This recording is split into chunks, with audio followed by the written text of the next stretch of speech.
Le pape Léon XIV a exprimé son souhait de se rendre en Algérie, pays natal de saint Augustin, figure majeure de la chrétienté, à laquelle il se dit profondément attaché. Ce vœu a été formulé lors d'un échange avec Rachid Bledheine, ambassadeur d'Algérie auprès du Saint-Siège, à l'occasion d'une réception officielle organisée par le Vatican en présence des représentants diplomatiques accrédités.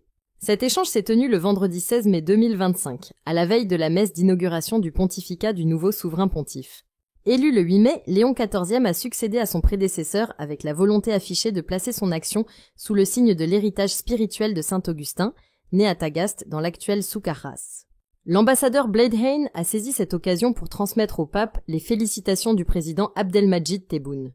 Il a rappelé les principes guidant la politique algérienne actuelle, articulée autour de 3 axes: paix, justice et vérité, tant sur le plan national qu'international. En retour, le pape Léon XIV a exprimé sa gratitude envers le chef de l'État algérien et son peuple, tout en déclarant son vif souhait de visiter l'Algérie. Il a qualifié cette terre de berceau d'un géant de la pensée chrétienne, faisant référence à saint Augustin. Ce souhait de se rendre en Algérie n'est pas qu'un simple geste diplomatique. Il s'inscrit dans une continuité personnelle et spirituelle. Avant son élection, alors qu'il était encore supérieur général de l'ordre des Augustiniens, Robert Francis Prévost s'était déjà rendu dans le pays, notamment à Souk Ahras et à Naba, 2 villes emblématiques de la vie de saint Augustin. Il avait notamment participé à un colloque international sur ce dernier et assisté à la restauration de la basilique Saint-Augustin d'Annaba, dont son nom figure parmi les soutiens officiels.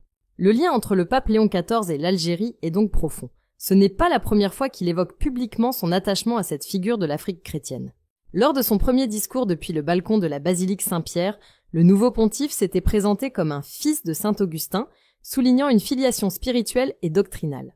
Ce positionnement valorise l'apport historique de l'Afrique du Nord dans la tradition chrétienne et réintègre symboliquement l'Algérie dans la mémoire vivante de l'Église. La visite du pape en Algérie, si elle devait se concrétiser, serait une première depuis celle de Jean-Paul II en 1988. Elle constituerait un geste fort en faveur du dialogue interreligieux et de la reconnaissance du patrimoine chrétien nord-africain. Elle renforcerait également les liens entre le Saint-Siège et l'Algérie, dans un contexte géopolitique où les symboles et les gestes de paix ont une portée diplomatique importante.